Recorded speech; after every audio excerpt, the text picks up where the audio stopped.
বিশেষ করে front loading washing মেশিনের ক্ষেত্রে আমরা একটি সমস্যার সম্মুখীন হই যে আমরা যদি কোনো একটি প্রোগ্রাম সিলেক্ট করে ওয়াশিং স্টার্ট করে দিই, সেই ক্ষেত্রে আমরা আর ওয়াশিং মেশিনের ডোরটা ওপেন করতে পারি না। এখন দেখা গেল কোনো কারণে আমার কোনো একটা কাপড় হয়তো আমি অ্যাড করতে ভুলে গেছি।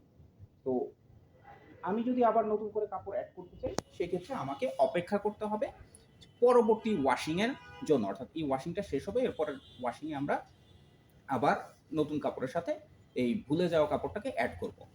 এই সমস্যার সমাধানের জন্য হিটাচি ওয়াশিং মেশিনে একটা নতুন টেকনোলজি অ্যাড করা হয়েছে, যেটাকে বলা হচ্ছে রিলোড ফাংশন। সো এই রিলোড অপশন ব্যবহার করে আমরা ওয়াশিংয়ের মাঝখানেও নতুন করে কোনো কাপড় অ্যাড করতে পারবো।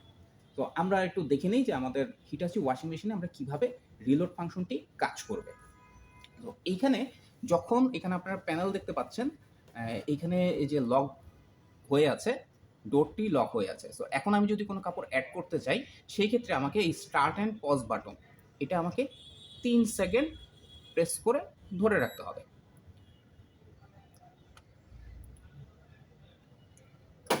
সো এখন আমরা দেখতে পাচ্ছি আমাদের রিলোড ফাংশনটি ব্লিঙ্ক করছে অ্যান্ড লক অপশনটি খুলে গেছে।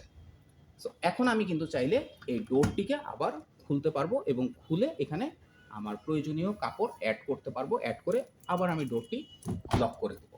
হ্যাঁ, লক করে আমার স্টার্ট বাটনটা আবার চেপে দিলে ডোর লক হয়ে যাবে এবং ওয়াশিং শুরু হয়ে যাবে। এই ক্ষেত্রে লক্ষণীয় খেয়াল করতে হবে যে ওয়াটার টেম্পারেচার যদি 60 ডিগ্রি সেলসিয়াসে উঠে যায় অথবা ওয়াটার লেভেল যদি একটু হাই লেভেল হয়ে যায়, সেই ক্ষেত্রে কিন্তু আর এই রিলোড ফাংশনটি কাজ করবে না। অর্থাৎ এই লকটি লক অবস্থাতেই থাকবে, আমি চাইলেও আর রিলোড করে কোনো কাপড় অ্যাড করতে পারবো না।